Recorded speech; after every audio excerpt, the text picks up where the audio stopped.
নমস্কার বন্ধুরা, কেমন আছেন সকলে? আশা করি আপনারা সকলে খুব ভালো আছেন। আমিও ভালো আছি। এখন চলছে শীতকাল।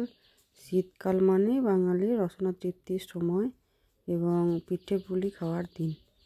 শীতকাল এলেই আমাদের প্রায় সকলেরই পিঠে খাওয়ার ইচ্ছে করে, তাই আমিও বানিয়ে ফেললাম অনেক ধরনের পিঠে। আর বাজারে এখন প্রচুর গাজর এসেছে, তাই গাজরের হালুয়া আর সেই রেসিপি আপনাদের সঙ্গে শেয়ার করলাম।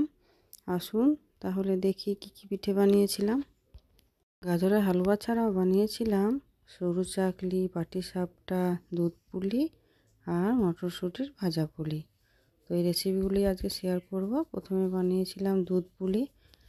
তো এখানে প্রথমেই বানিয়েছিলাম দুধ পুলি। তার জন্য নারকেল, দুধ এবং গুড় দিয়ে একটুখানি পুর বানিয়ে নিয়েছিলাম। আর নিয়েছিলাম চাল গুঁড়ো, গরম জল দিয়ে মেখে ময়দার মতো ডোল বানিয়ে এবং সেটিকে লুচির আকারে ছোট্ট ছোট্ট করে লেচি করে তার মধ্যে ওই পুর ভরে পুলিগুলো বানিয়ে নিয়েছিলাম।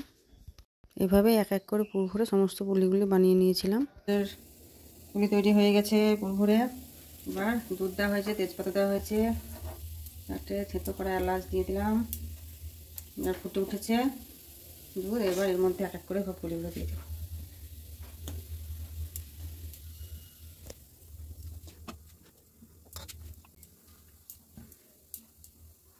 ফুটন্ত অবস্থায় দিতে হবে, নাহলে ভেঙে যাওয়ার সম্ভাবনা থাকে।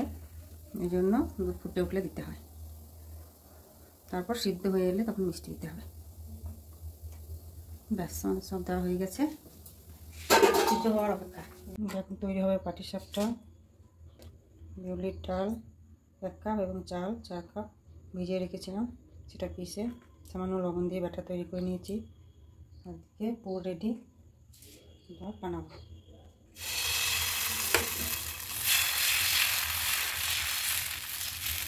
এক মিনিট মতো ঢাকা চাপা দিয়ে এটাকে সিদ্ধ হতে দিতে হবে। তারপর সিদ্ধ হয়ে গেলে ঢাকনা খুলে দেখে নিতে হবে যে তলটা কি সুন্দর উঠে আসছে, অর্থাৎ সিদ্ধ হয়ে গেছে। এবারে আমরা পুর দিয়ে দেব এবং একটি পাটিসাপটা রোল বানিয়ে নেব।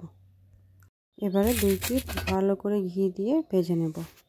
সুন্দর করে ভেজে তুলে নিলে রেডি পাটিসাপটা। এবারে তৈরি হবে গাজরের হালুয়া।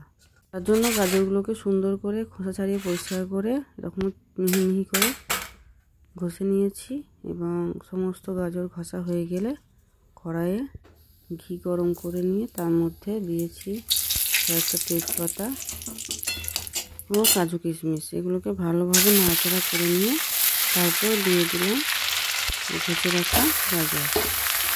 তারপর এগুলিকে সুন্দর করে নেড়ে চেড়ে মিশিয়ে নিয়ে ভাজতে থাকলাম। আর এর মধ্যে দিয়ে দিলাম কয়েকটা থেতো করা এলাচ, যাতে সুন্দর সুগন্ধটা আসে। তারপর সমস্ত উপকরণ আরও ভালোভাবে নাড়াচাড়া করে ভাজতে থাকলাম।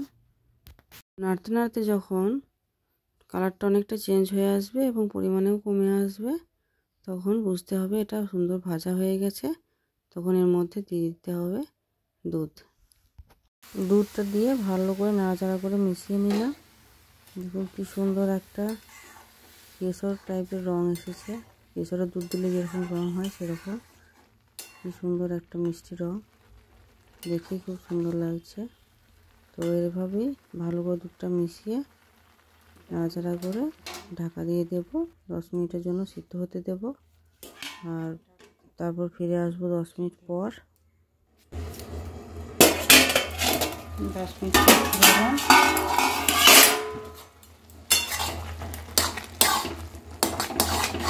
সিদ্ধ হয়ে গেছে। এবার দিয়ে দেবেন চিনি।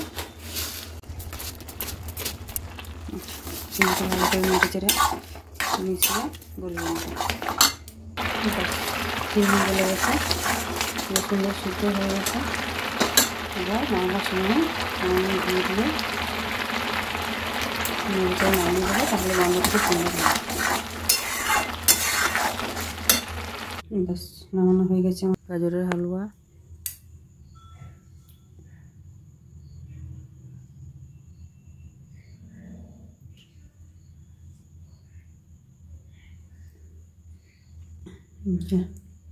কি সুন্দর হয়েছে, একদম গরম ভাব হচ্ছে। এখানে গাজরের হালুয়া দেখিয়ে দেয়। এই যে মটরশুঁটির ভাজা পুলি বানানোর জন্য মটরশুঁটি পুর বানিয়ে নিয়েছি। ওদিকে চাল কুমড়ো গরম জল দিয়ে মাখিয়ে নিয়েছি। এবার ছোটো ছোটো লেচি তৈরি করে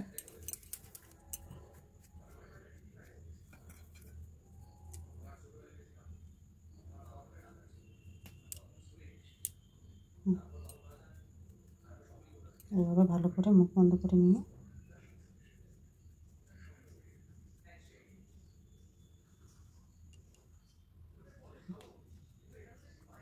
পুলি বানিয়ে নেব ছোট্ট ছোট্ট। সব পুলি তৈরি হয়ে গেছে। একে কড়াই জল করতে আরম্ভ করেছে। এবার এক এক করে এগুলো সব দিয়ে দেবো। সবগুলো দেওয়া হয়ে গেছে। এবার সিদ্ধ হয়ে গেলে ছেঁকে তুলব। সিদ্ধ হয়ে গেছে, এবার ছেঁকে ছেঁকে তুলে নেব। সবগুলো তুলে নেওয়া হয়ে গেছে। এই যে মটরশুঁটির ভাজা পুলির জন্য পুলি সিদ্ধ হয়ে গেছে। কড়াইতে তেল গরম হয়ে গেছে। এবার পেঁয়াজ লঙ্কা কুচি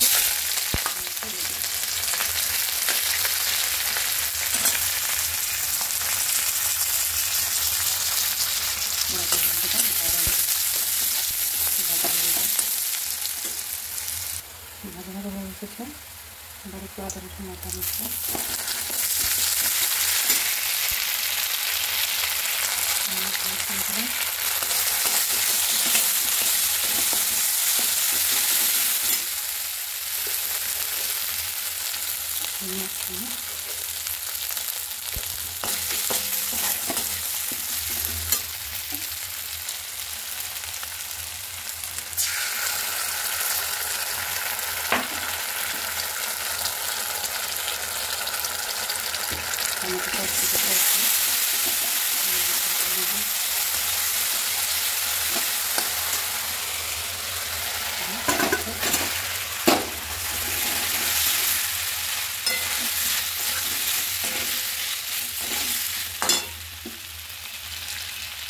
ধনে পাতা ছড়িয়ে নেড়ে করে নামিয়ে নিয়ে রেডি মটরশুঁটি ভাজা তুলে রেডি হয়ে গেছে।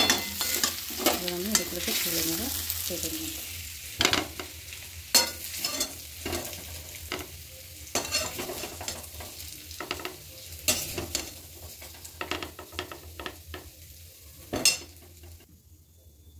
যে ভাজাগুলিগুলো সব তুলে নিয়েছি।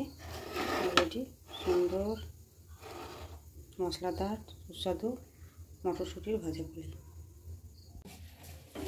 সিদ্ধ হয়ে গেছে। পুলিগুলো ভেসে উঠেছে, তরকারি সিদ্ধ। এবার আমরা গুড় দিয়ে দেবো খেজুরের।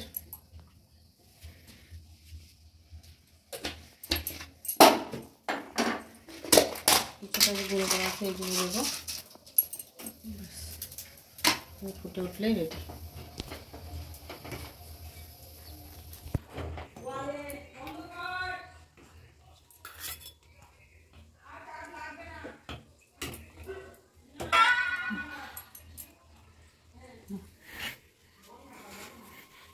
পুলি রেডি সব রেডি।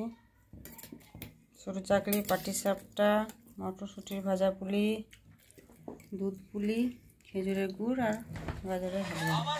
এভাবে এক এক করে আমি সমস্ত পিঠে এবং গাজরের হালুয়া বানিয়ে ফেললাম এবং খাওয়ার জন্য টেবিলে প্রস্তুত করে ফেললাম। তো আপনাদের রেসিপি কেমন লাগলো অবশ্যই জানাবেন। ভালো লাগলে অবশ্যই লাইক শেয়ার করবেন। আর নতুন বন্ধুদের অনুরোধ আমার চ্যানেলটি সাবস্ক্রাইব করে আমার পাশে থাকবেন। নমস্কার। ভিডিওটি সম্পূর্ণ দেখার জন্য আপনাদের জানাই অনেক অনেক ধন্যবাদ। আবার দেখা হবে পরের ভিডিওতে। ততদিন আপনারা খুব ভালো থাকবেন।